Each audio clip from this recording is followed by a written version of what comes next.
Ladies and gents, welcome to another episode of Optimize Your Body podcast. I've got a fantastic guest on the line today. Really excited to interview him and have him on. It's an absolute pleasure to have you here, Vinny. So thanks for coming on, man. Thanks for having me on. This is great. It always amazes me that you're on the other end of the planet. And here we are looking at each other and pulling together yet another show. It never ceases to amaze me. Absolutely incredible. I get the same thing as well, that appreciation for the high-level conversations you can have with people, isn't it? From all over the world. Yeah, we want to look at the internet. People always go, oh, this TikTok and Instagram, and it's all going downhill so fast. But then there's the other side of it. People, exchanging information and getting, good information out there. So with the bad comes the good. It's just the way I see it. Yeah, 100%. You can always see the negatives in it, and that's it. With technology, that's another conversation. It's obviously going to cause harm, but it's amazing. It's such an amazing tool. And if we look at some of the stuff, just the amount of guests you've had on your show and everything else, and the valuable information you can get out there nowadays that people can tune into, which is incredible. But also it's like almost information overload nowadays, right? So people have got to be smart with what information they dissect, right, Vinny? Well, yeah, we started this probably 12 years ago. We've been podcasting for that long. We've done I think we're over 2,500 shows now. And some people, wow, why do you keep doing it? It's like, well, you have to keep putting the information out. You have to keep, just hammering away at it, because no matter what, I always call it Googling yourself right. Anyone can go to Google, and if you go, hey, I believe the sky is blue, and you can look up and see that the sky is blue. It's like, yeah, well, hang on. I went to Google and I looked up that the sky is actually red, right? Well, everyone can look up and tell that it's not red, but people will try to convince you of that on Google. I always use the example of the flat earthers, right? It's people who believe the earth is flat. Well, it seems like we got rid of that in 1492, right? Whenever a Spanish queen gave Christopher Columbus a bunch of money to keep sailing until he fell off the earth. Well, he never fell off the earth. Okay, the earth is not flat. Yet a group of people would tell you, oh, no, it's flat, right? And there's just no truth behind it. And I always say, well, prove it to me. Let's keep walking until we get to the edge. Oh, wait, there's no edge? You mean it goes around in a big old circle?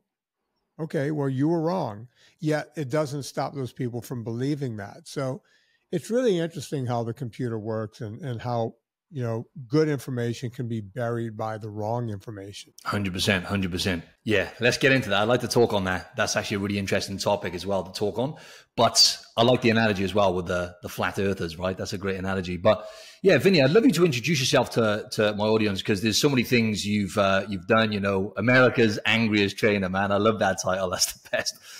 Beyond Impossible documentary in 2022. On Amazon Prime, and Fitness Confidential book, and the podcast. As you say, 12 years podcasting. I did not know it was that long. That is absolutely insane. I honestly didn't know podcasts have been around for that long. The first one I listened to was back in 2015, so that was like 8 years ago. So absolutely insane. I mean, what the journey you've been on. I'm sure you've gathered a lot of wisdom along the way, right, Vinny? So yeah, anyway, I'd love you to introduce yourself to the audience, and a bit more about your background and anything you want to share, my man.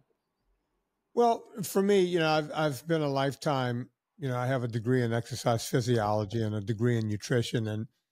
And at some point, I've been in the health and fitness space for well over 40 years after I graduated from college. And at some point in 1990 or 91, I moved out to LA, and it didn't take long for me to become one of the trainers in LA. This was before everyone was a trainer. You actually had to, back then you had to have a degree or actually know what you were talking about. You couldn't wake up in your mom's basement one morning and go, well, I guess dog walking didn't work out, I'm going to become a trainer, but now that's pretty much where we are. So way back when Hollywood needed to get someone in shape for a movie, to get them to gain weight or lose weight or put on muscle or whatever, I was one of those guys. There was a handful of us. Literally, there was about 5 of us that got the call. And I was luckily one of those guys. Kept myself pretty quiet all those years. Why let anyone know who I am? Hollywood knew who I was, and they had me on their Rolodex, right? So people today don't even know what a Rolodex is. That's a phone number on a thing, right? So I got a lot of work and did really well. And somewhere around 2010 or 11, during the economy shift, and we had a writer's strike in Hollywood, one of my clients, who was a TV producer and writer, he kept saying, you should write a book. And we all had extra time because there was no TV being produced. There was no movies being made. So we had time on our hands. And he convinced me to sit around and write a book. So I started writing a book. And once that book was done, there became a bidding war for it. But they all started saying the same. All the, Simon and Schuster and HarperCollins and everyone, even my agent, my book agent, said, no one's going to buy this book because you don't exist on the Google machine. That's what I call it, the Google machine.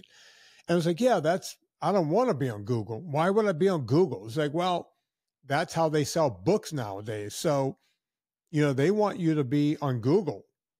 So I literally came home, Martin, and said, and read, I went on to Google to figure out how to become famous on the internet. And at the time, the best way to become famous was to have an RC boat with a set of skis behind it and somehow get a squirrel on the skis. And that's what that was internet back then, right? If you saw a squirrel on water skis, right? Or something like that, that went quote unquote viral. So I was like, well, I don't have an RC boat or a squirrel. So I got to figure something else out. And that's when someone mentioned podcast. Because at one point I had a radio show. And it's like, look, you're going to know how to do this. You've already done radio for years. So just go do a podcast. And I literally said, I don't even know what that is. What's a podcast? But that's how it started. Within a week of hearing the term podcast, I had already done 3 podcasts and put them all out at the same time. And by the time I had 10 or 12 podcasts out, I was doing 3 a week. I want to say we started building an audience. Like we had over 10,000 people within a couple of months. And then 10,000 became 20,000, became 100,000, became 500,000. And before we knew it, we were one of the biggest podcasts out there. And that's what sold the book. That's the way it all happened. I mean, if you asked me to do it again, I couldn't.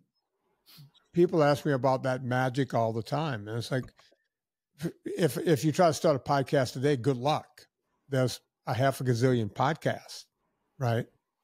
So that's my story. And since then, you mentioned the documentary Beyond Impossible, but we also, the poster that's behind me, I don't know if you can see it, it says Fatter Documentary. That was the first documentary. That one was the #1 documentary ever put out by Gravitas Ventures. And then we did Fat 2, which was the sequel. I mean, think about that. A documentary with a sequel. You never hear of that. And now we have Beyond Impossible out, and we're coming out with a 4th documentary. So if you would have told me all of this when I was 50 years old, if you said by the time you're 60, you're going to have 4 documentaries, a book, a vitamin company, a foods company, I would have said you were crazy. But here we are. That story is incredible, so inspirational. 12 years ago, most people had no idea what a podcast was 10 years ago, maybe even, about 10 years ago, let alone 12 years ago, So to actually have that, where did you get that drive? I'd love to know what made you thought, right, I'm not going to use the Google machine, in your words, right? I'm going to do it my way. Where did you get the idea? I'm just curious to know where you got the idea to do a podcast back then. And how did you even know what a podcast was? I guess you were on radio, right? So you kind of were plugged in to what was going on. Well, I had done radio back in the 80s. I had a show called Talking Fitness in New Orleans, Louisiana. And my nephew, when I just happened to be talking to one of my nephews, and I said, my agent wants me to do something on the internet and I don't know what to do. And he said, do a podcast. He was an early adopter of podcasts and he was listening to podcasts. And I asked him, I said, what is that? And he goes, it's exactly like a radio show. And most people doing it have no idea what they're doing. You know how to broadcast, you know, this is like long form without any ads. And when Martin, when he was explaining to me how a podcast worked, I was like, wait a minute, I'm going to just talk into my computer? And what does that do? And understand this, in 2011 or 12, when we started this, 2011, you didn't have Apple CarPlay in your car. So most people in their cars weren't listening. You know, now we've become really popular because people can listen to us on long trips and everyone has Apple CarPlay and everything else. But back then it was people on subways that had, you know, earbuds in and, you know, that sort of thing. I didn't really know how it worked until we had been out for a couple of months and someone said, hey, you're like number one in Apple, right? As far as health and fitness podcasts go at that time. You know, I couldn't script that. I couldn't do it again if I tried. Timing really, really helps, but also just to have that courage to do that, right? Because essentially you're going against the grain and that takes a lot of courage and it takes a certain kind of person to get after something like that. So hats off to you, man. That's incredible. I like to backtrack a bit and I love speaking to people, Vinny, who've got a lot of experience with actually coaching people and wisdom within that realm. Because I've got 17 to 18 years of coaching under my belt experience. I was a personal trainer, now obviously coach people online and stuff. But I'd love to backtrack to when you were coaching people or actually training people up for, you know, celebrities and athletes and stuff like that. Number one, if you're allowed to, I know probably a lot of it's confidential. Can you mention, maybe give us an idea of one of the stars that you coached? And secondly, I'd love to know how that was, just your experience doing that in terms of the mindset behind people like Hollywood stars and stuff when it comes to the motivation level, if you like, or the discipline that they would apply to obviously get into incredible shape real quick for those big events, those big, you know, Hollywood films and stuff. Yeah. Well, you know, for the most part, you know, we keep it quiet, but there's some of the clients who, you know, people, you know, they saw me out hanging out. You know, I was good for, I don't know if you know who Howie Mandel is. Rings a bell. Does ring a bell. Giant comedian. He's a big star still on television today on a show called America's Got Talent. Guy's been around. He's been on television since the 70s. Just a huge comedian, bald-headed guy. He was one of my clients. But you see, I can mention him because we were also friends outside of that. So people have seen us in public. There are pictures of us all over the internet being together. There was another big star back in the early 90s that kind of got me rocking and rolling. There was a woman named Margaret Cho, who's she was a comedian, and she got a sitcom, but she was too heavy, and I had taken 60 pounds off of her. And then she went around to all the late night shows like Jay Leno and David Letterman and all these different shows. And my name was on her lips on every show. They go, oh my God, Margaret, you lost 60 pounds. How did you do that? And she was, well, this guy, Vinnie Tortorich. And then that's how I got popular. That's how I ended up, you know, with, you know, rock stars and, you know, you name it. And people ask me, it's like, what's more so than who are the clients? Because I never give that list out so much. But they'll say, well, what would they hire you for? And it's like, one of the biggest things I got hired to do, I was considered a quick weight loss expert. And I don't know how I got that rap, but it all started whenever actresses do or did big movies back when I was doing that, they plan having kids in between movies, right? So as soon as the movie wraps, they'll get pregnant. And then it usually takes a year before a movie comes out, right? So part of their contract with the movie is they now have to go and talk up the movie, red carpets, do all the stuff. And you can't have that baby weight on you, right? And I would get called in, and they called it the red carpet, you know, get them in red carpet shape, right? You got 3 weeks, you got 5 weeks, get 20 pounds off of them, you know, just get it off. And I started getting called in on those in the early 90s. And that was the first thing right after the Margaret Cho thing happened. And then once my name was on David Letterman's lips, and once my name was on Jay Leno's lips and all that kind of stuff, it didn't take long for literal, like, rock stars that I grew up listening to. You know, they were getting my number through their agents, and their agents were calling. I was like, oh my God, I can't believe I'm walking into this guy's house or this woman's house. And it just became surreal to me, you know, who I was meeting. You know, it's like people who were big deals to me my entire life. But yeah, that list is long. And that's, to be honest with you, I was offered a lot of money to write a book just selling those people out. And it was like, I'll never write the book. You know, that book is going to die with me. But, you know, I've never needed to sell out to go make a buck. You know, I've always kept that to myself. Awesome. What an experience. What an experience, though, you know, and hats off to you for doing that, for what you've achieved and everything else. And I bet you learned a lot along that journey. And I'd love to know, what would you say in terms of the mindset and discipline and everything else that these individuals were put in to get to where they need to go, like lose weight fast and everything else?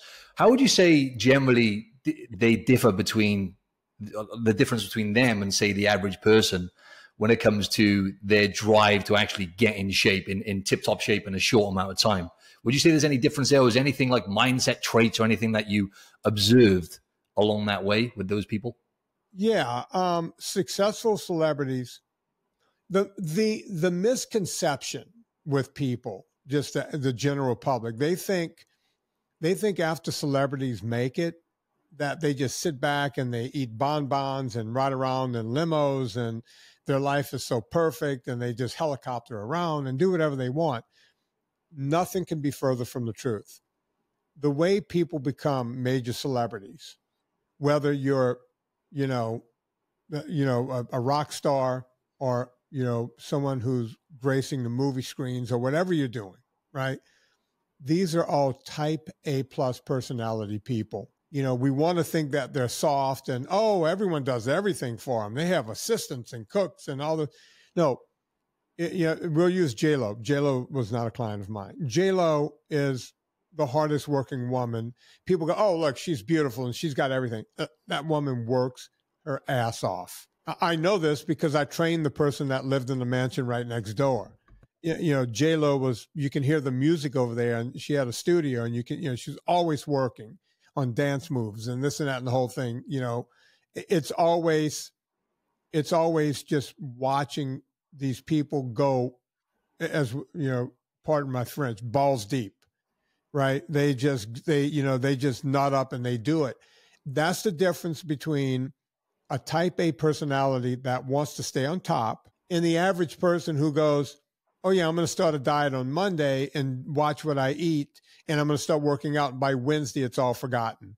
They're one pizza away from going, screw it, that's too hard. I'm just going to have pizza and donuts. So whatever that case may be, right? I'm not going to go low carb. I'm going to eat bread. It's too important to me. These people don't think about, it's never an issue for these people, because their whole life is, I'm going to make it. I'm going to be number one, and no one's going to take that away from me. Not a piece of bread, not a pizza, not ice cream, none of it. I'm going to do this, right? That's the difference. And it might sound like a small difference, but it's a huge difference. Sacrifice. They're willing to sacrifice. And absolutely. I'm a firm believer. Yeah, 100%. And I'm a firm believer in how you do anything is how you do everything, for the most part. And as you say, they literally been conditioned from a young age, and then they build this resilience and this discipline, and they just get after it. And they have a real intrinsic motivation as well. I guess a lot of it does come down to that as well, right? It's like, why is it important to you as well? A lot of people, they're like, oh, I want to drop this 5 kgs, or I want to drop, in America, I want to drop these 10 pounds or 20 pounds. And it's just like a wishy-washy goal. And they don't really want it enough. And in my opinion, they just don't have a powerful reason to change, and they're not willing, as you say, to sacrifice and put the work in to actually achieve that a lot of the times, right? Well, yeah, you would think that, right? But I've watched people, I remember, 30 years ago, if someone weighed 250 pounds, that was like a really heavy, morbidly obese person.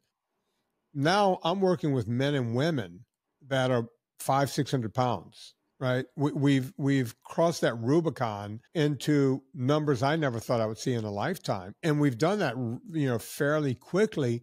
And a lot of these people will say, my A1Cs are in the 300s. Are 12, 13, 14. My triglycerides are 300-400. My this, my that. I will do anything to change. I will do anything. And then you tell them, okay, you got to cut out bread and pasta. They'll go, well, wait a minute. Not that. I love bread and pasta. It's like, well, just now you said you were sick and the doctor told you're going to die if you continue on doing this. Yet I told you a very simple thing you should do, and they won't do it.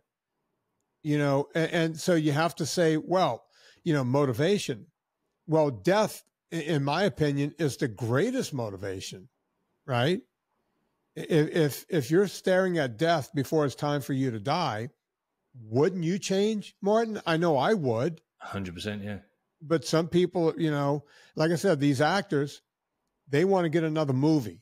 They want, these rock stars don't want to walk on stage and be fat. They want to be able to take their shirt off and have rock hard abs. And they will do whatever it takes to do that.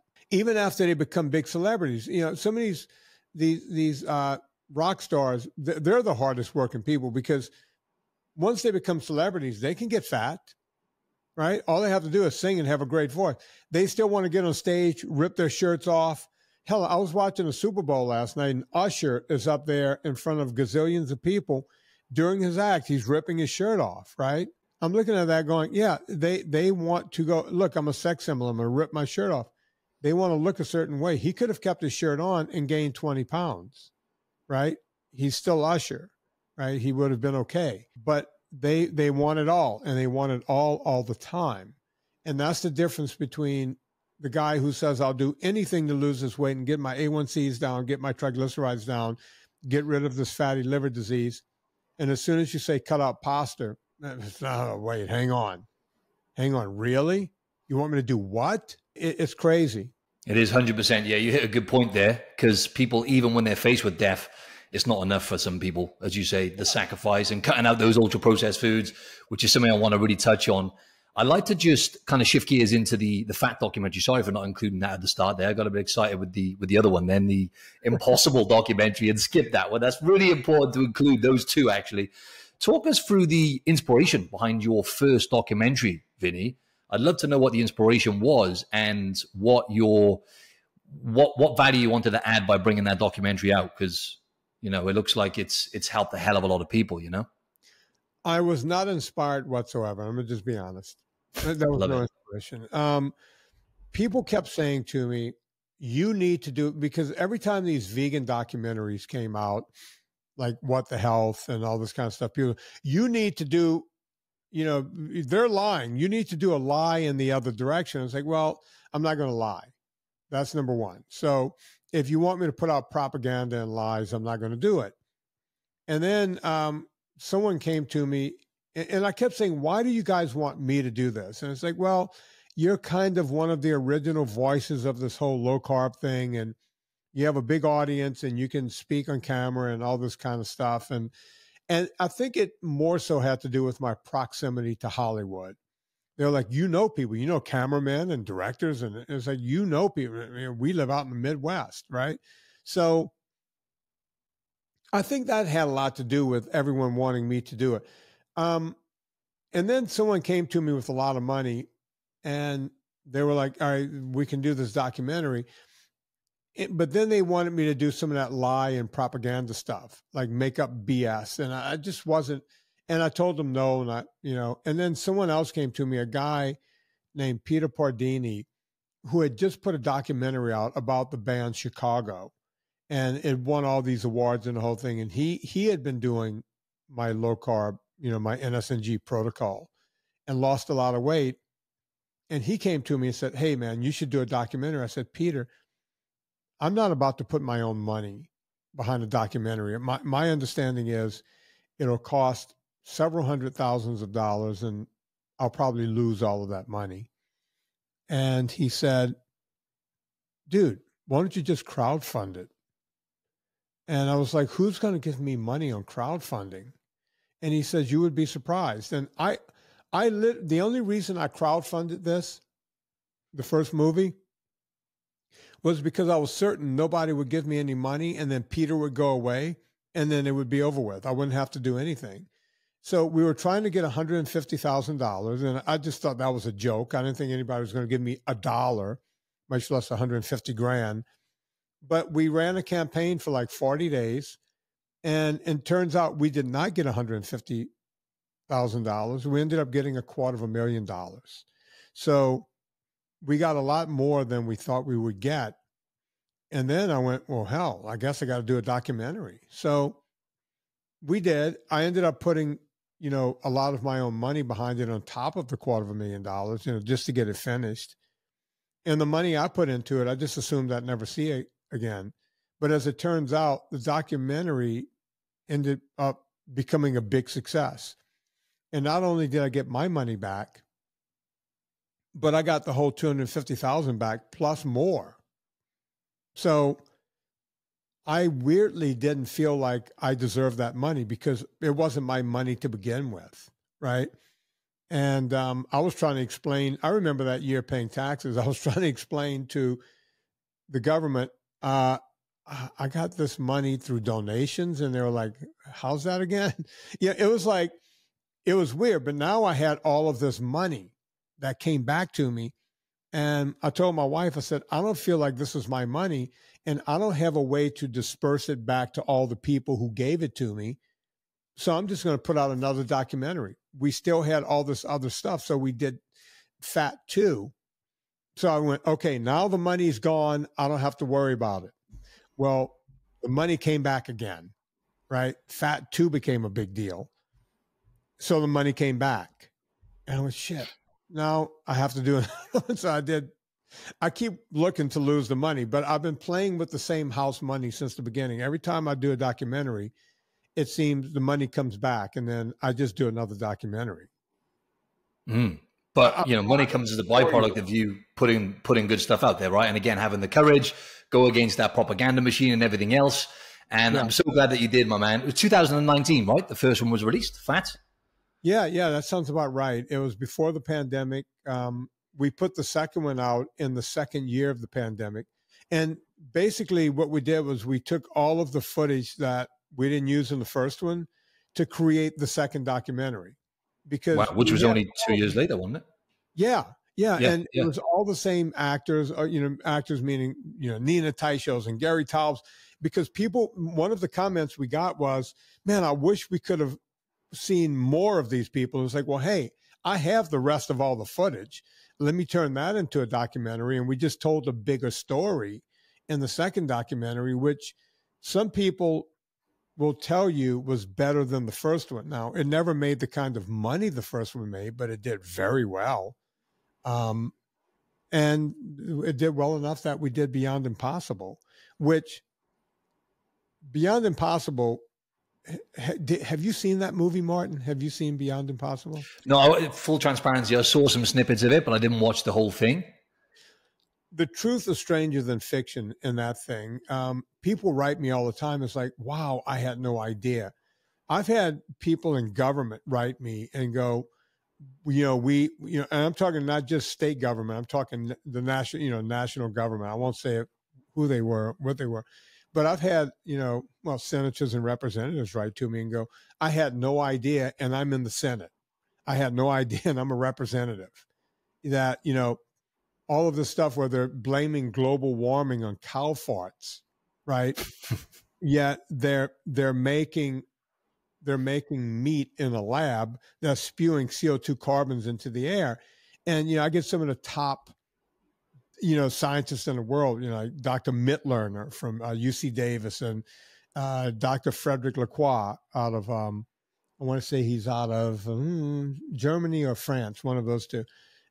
And, I have these people in my movie explaining that, cow emissions is not doing anything, and that we're being lied to left, right, and center. And I know it makes me sound like I need a tinfoil hat, but all I do is just tell the truth. It's like, here's the truth.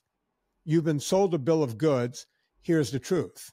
And no one wants to believe it. And It's just, like I said, when you get emails from senators and representatives, you know you're making a difference. 100%, 100%. And again, getting the truth out there. I got to give you credit for, just staying integral all the way through and being honest to yourself. And that always pays off, right? But that stuff's not easy. And I had Rob Wolf on, actually, Vinny. Rob Wolf, obviously. I had him on. He had his book, didn't he? The Sacred Cow. And we talked about a lot of that stuff with the environment and everything else and all that propaganda. So with the documentary and putting that out there, right? Because let's be honest, like you say, it's kind of like dying off now. It's interesting, right, to see that it's almost just dying now, a painful death in terms of the Impossible Burgers and everything else. I'm sure you played a big part in that, hopefully. But people are catching on to that, for example, when you look at like a beef patty and then you look at the ingredients in an Impossible Burger, I'd love to know, firstly, let's just go back to the fat documentary. And I want to talk on NSNG and then transition into that. So no sugar, no grains is something that you put out there, your philosophy, right? And I love it because essentially avoiding ultra processed foods, right? I always say this to people, those foods are engineered to make you overeat. And you're always going to be fighting a losing battle when you're eating those foods. But I'd love to know how you would explain to the audience with fat, stuff you mentioned in the documentary, fat, and the second one as well, in terms of eating more fats, ketones versus, and getting energy from ketones and having essential nutrients, right? From amino acids and fatty acids and everything else, as opposed to eating processed foods, refined sugars and grains, and why that's so important for people to really pay attention to. Well, look, I always like to use what people can see right in front of their faces, right? I always use the event, Woodstock, which went off in 1969. And when Woodstock went off, there was not one big box gym anywhere in the world. The only time you even heard of a gym, it was like a little tiny gym named after the guy that owned the gym, like Joe's Gym on a street corner, right? And like bodybuilding and all that was, think about that, 1969, bodybuilding was like something that nerdy guys did in their basement, right? Schwarzenegger was a thing. Frank Zane was a thing back then. Tom Platz came around a little later, I guess, but, Vince Gironda and all these guys were a thing, but they were like, health clubs didn't exist. Jogging in this country didn't exist. As a matter of fact, jogging started on your end of the world. I want to say in New Zealand, actually, one island over from you guys. The idea that people would just go out for a jog. And then it was brought here and by the guys who created Nike and the whole thing in the 1970s. But in 1969, it didn't exist. And if you look at Woodstock, and you see all these people, most of the girls had bikinis on, the guys didn't have shirts on. These guys had abs. No one ever did abs. No one ever did a sit-up. No one did anything. They were so lean that you could see abs and you could see the serratus muscles in a rib cage and the whole thing. And these were non-athletes. These were just average beer-swilling hippies going to a concert, right? As a matter of fact, you can make a point, an argument that these are not the healthiest people in the world. Right, there were beer and wine swilling hippies who were more interested in marijuana than doing a sit-up, right? Yet they were all ripped out. If you go to an Ironman event today, and yes, get past the 8-hour mark where the pros are coming in, and get to the 11 and 12-hour mark, now you're looking at people who have the capacity to stay on their feet for 12 hours. They swam 2.2 miles. They rode a bike 112 miles, and then they ran a marathon of 27.1 or 2 miles, whatever a marathon is.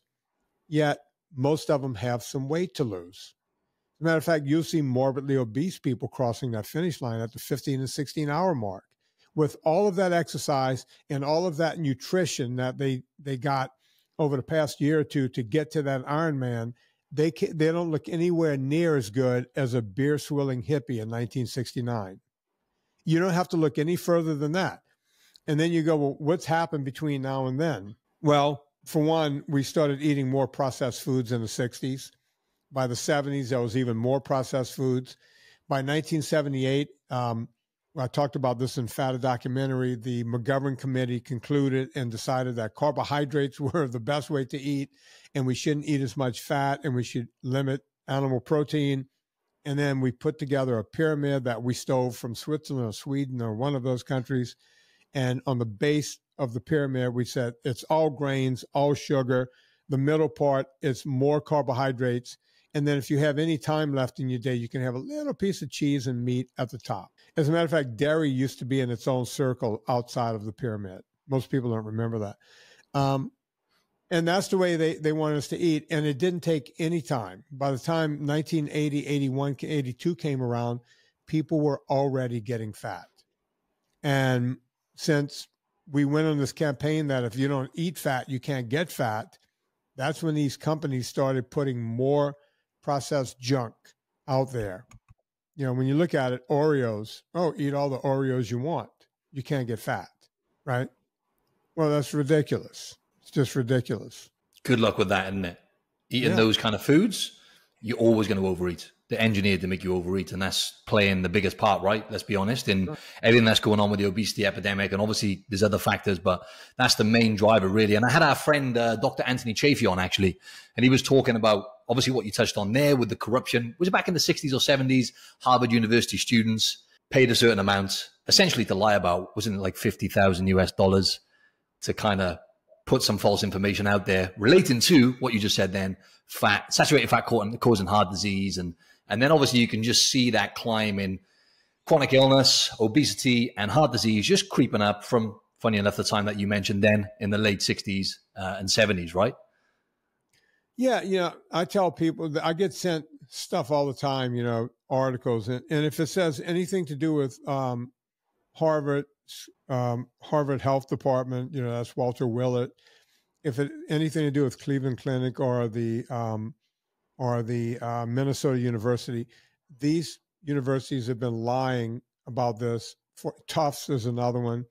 These are top universities, and these scientists and doctors have been paid off by big industry. You know, Walter Willett over at Harvard, you know, he's been lying for years. And I tried to get these people in my last movie and Beyond Impossible. And not one of them. And I said, what are you guys afraid? What are you afraid of? Just come on, just come talk to me. And they wouldn't come. I'm the only guy. I have an open invitation for any, not just any vegan on YouTube, because I know this dude on YouTube, he'll come and debate you. Yeah, I know a lot of people on YouTube would love to debate me. Good luck. But people like Michael Greger, who claims that even eating one egg a week will give you type 2 diabetes, which is ludicrous.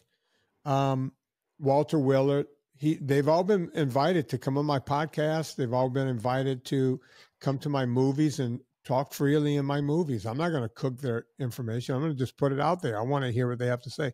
Dr. McDougall, all of these vegan doctors, I've begged them all to come on my podcast. And in 12 years, how many you think have shown up? Exactly. Zero. And they'll go, oh yeah, I'll go on anytime. And we go, okay. And I'll write to them again. Come on, let's go on. As a matter of fact, what I did, since people don't believe that I'm actually inviting these people, in my last movie up on screen, I put the letter that I sent them, which was the same letter I sent to everyone else to be in the documentary. They got the same exact letter. And each one of them categorically turned me down.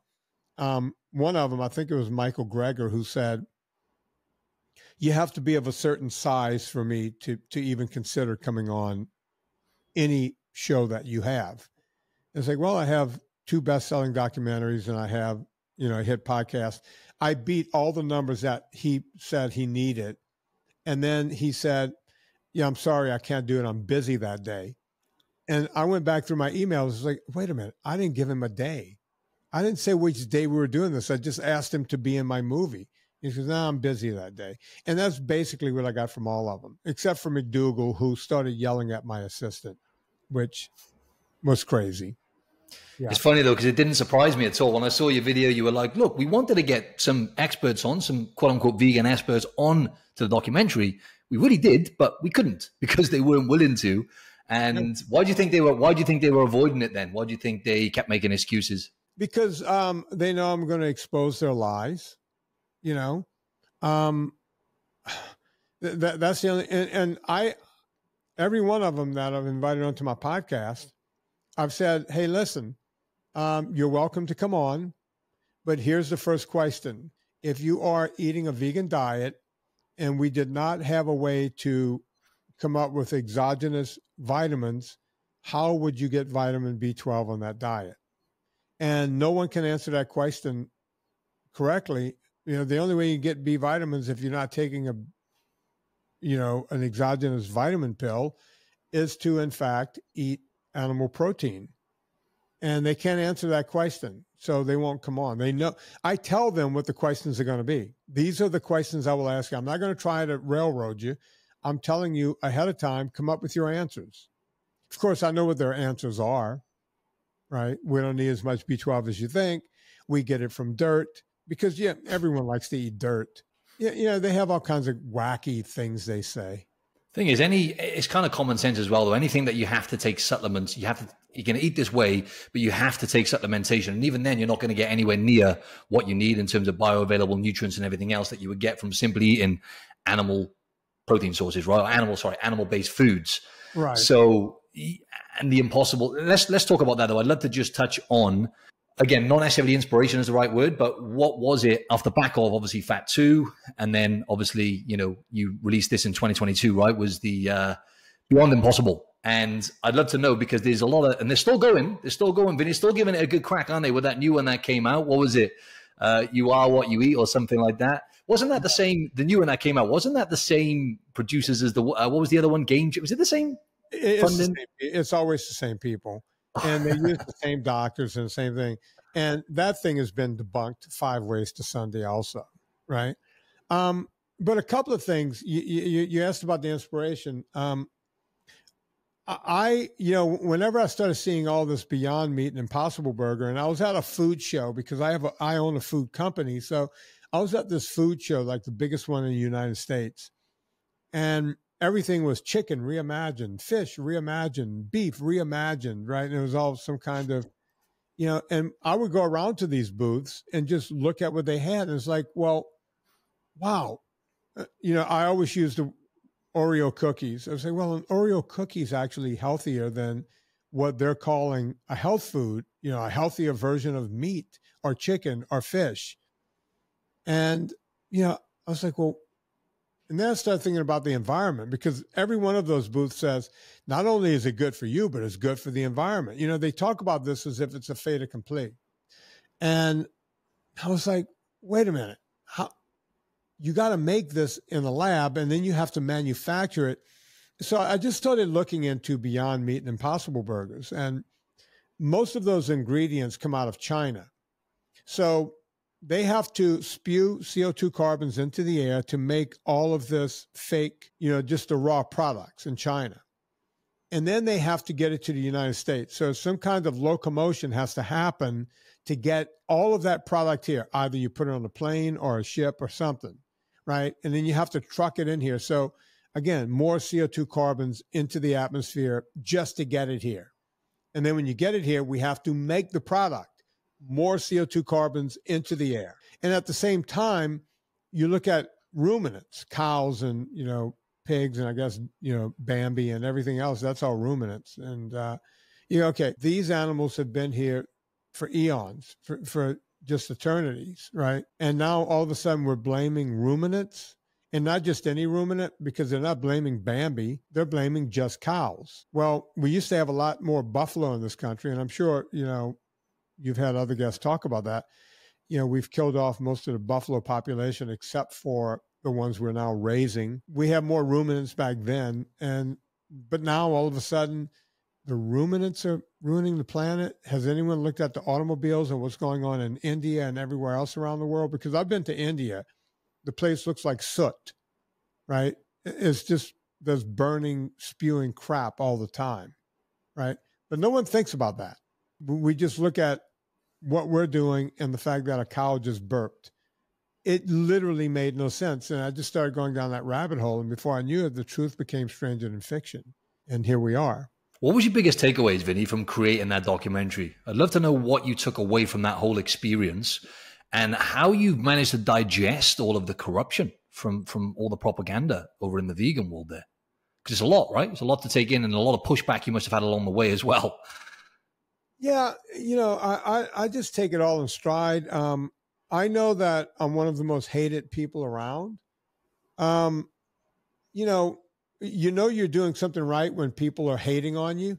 It's like, okay, I'm making a difference, because everyone wants to be a fucking hero in this world. I'm not looking to be a hero. I just know that I'm doing something right. If people are like, one day I woke up and, I was on Wikipedia and they took me off of Wikipedia, right? I was removed by one vegan. And I had my staff call Wikipedia and it's like, yeah, this person says this guy doesn't exist. So then, my wife is an actress and she's a well-known actress. And so I went, let me go to her Wikipedia and see and they removed me as her husband on Wikipedia. No way. And put her ex-husband back. Oh my. So relentless. You think Wikipedia is telling the truth and you think you'll get information? They've canceled my Wikipedia and removed me from my wife's Wikipedia. And then I went, wait, hang on. I'm one of the most famous people. I came from a very small town. I'm one of the most famous people from that small town because not everyone's written a book and no one's done documentaries and all this kind of stuff. And so I went to my hometown. I was removed from there too. So Wikipedia, this woman had me, it's a woman. We figured out who she was. She had me removed just wiped from Wikipedia. So my wife wrote to Wikipedia and said, hey, I'm married to this guy. Would you like to see a certificate? This is my husband. And they were like, no, we're good. We don't believe that you're married to him. So that's that. Bloody hell. Well, if people think they're going to Wikipedia to find out real information, I can tell you that it's not. And then we started noticing that we were getting shadow banned on YouTube. I have 25 or 30,000 subscribers, and they would show my videos to 2,000 people. Like, it's like, okay, it's not even 10% of my subscribers, right? So you're telling me no one's paying attention. And then we figured out, oh, wait, they're shadow banning. The same thing with Meta. We see it on Facebook. We see it on Instagram. I stopped doing Instagram about a month ago because it's like, why should I beat my head against the wall? And people keep writing to me, hey, why did you get rid of me on Instagram? I say, I didn't get rid of you. Instagram got rid of you. You're doing something right whenever they start coming after you, right? You've made a dent, right? You're pissing off the powers that be. Hats off to you, man, because again, like you get blocked on everything, canceled on everything, right? Because all that corruption behind the scenes, that's another conversation, and you keep chipping away. But yeah, I totally see where you're coming from. You're putting great content out there, you put a lot of energy into it, and you're like, okay, well, let me just because the podcast, I mean, you put 12 years into that, right? So that's getting out there, which is fantastic. And your documentaries having a massive impact. But I guess just to kind of wrap this up, I would like to, and I want the audience to, we don't want to go into detail here because you've covered all this on your documentaries anyway. And from everything we've said, it sounds like they should watch the documentaries in order, right? Because it sounds like they're all linked, and you're talking about, you're giving them the information and knowledge on nutrients that you should be consuming, fats and everything else that people probably still scared of, a lot of people as well. It's interesting, the whole cholesterol conversation, which I still have a challenge with at times with clients, but we won't go into that rabbit hole. But NSNG, no sugar, no grains, what kind of gave you just the idea to get that out there? And I'd love to know why you think that's so important for people to really focus on, especially when it comes to, weight loss, metabolic health, and essentially just longevity, really. It started with my clients in Hollywood. I had to give them a simple way of, just understanding. At first when I go in, it's like, listen, I can't be here all day with you. I have to go see the next guy. Just anything with sugar in it, any kind of grain, just no sugar, no grain. That was always my mantra. No sugar, no grain. I'll see you again tomorrow, but before, just no sugars, no grains. If you have any questions about a grain or a sugar, give me a call. They all had me on speed dial. And,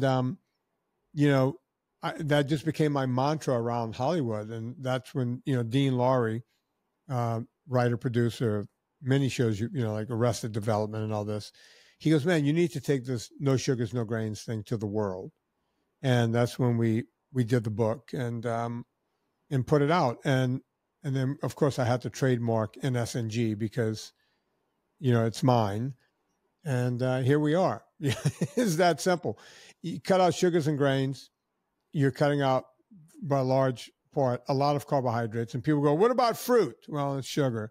What about vegetables? Well, it's a carbohydrate, but it's probably not going to cause a problem if you're eating the right, vegetables. You're eating broccoli, cauliflower, Brussels sprouts, asparagus, this kind of thing.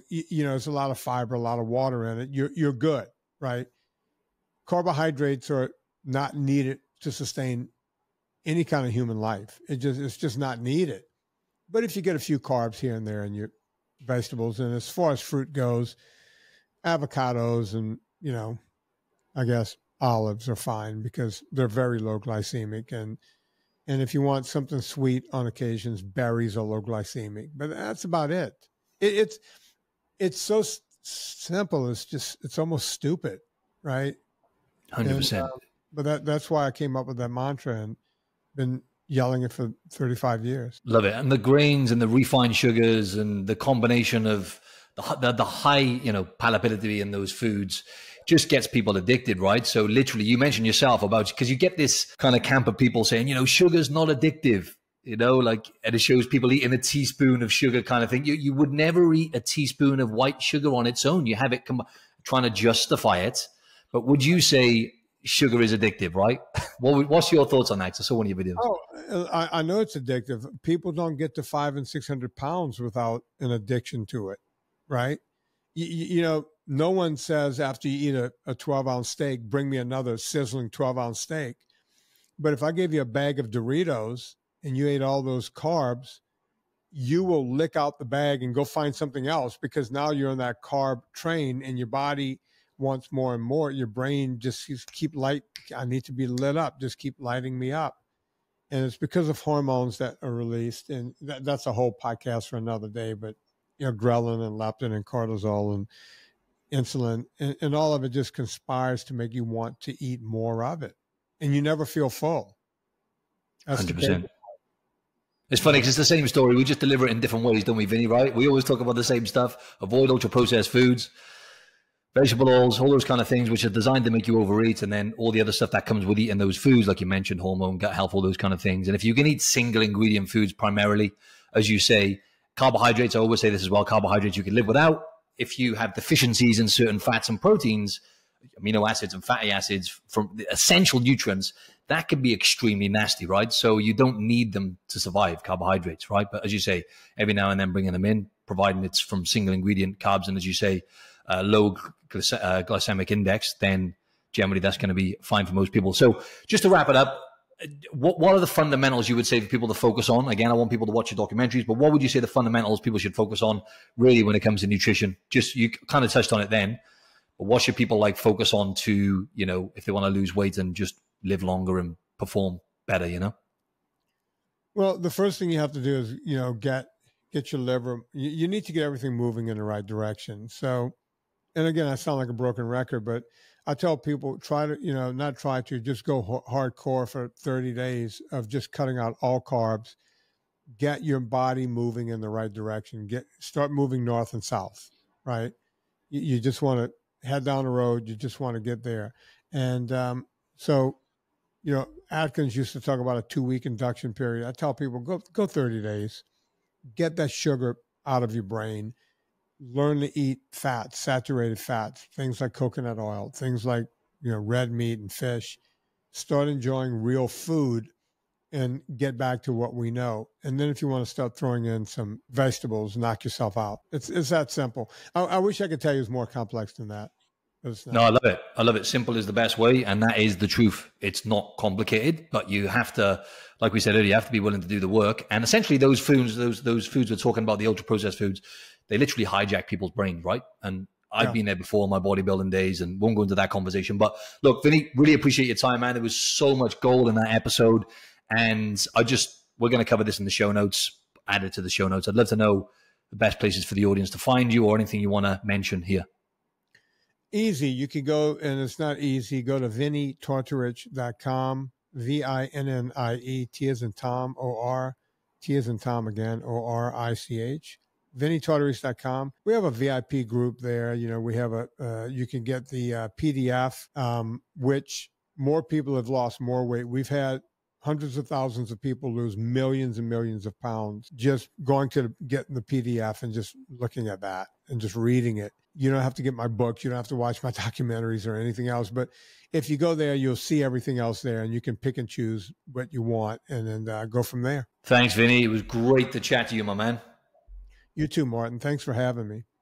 Absolute pleasure.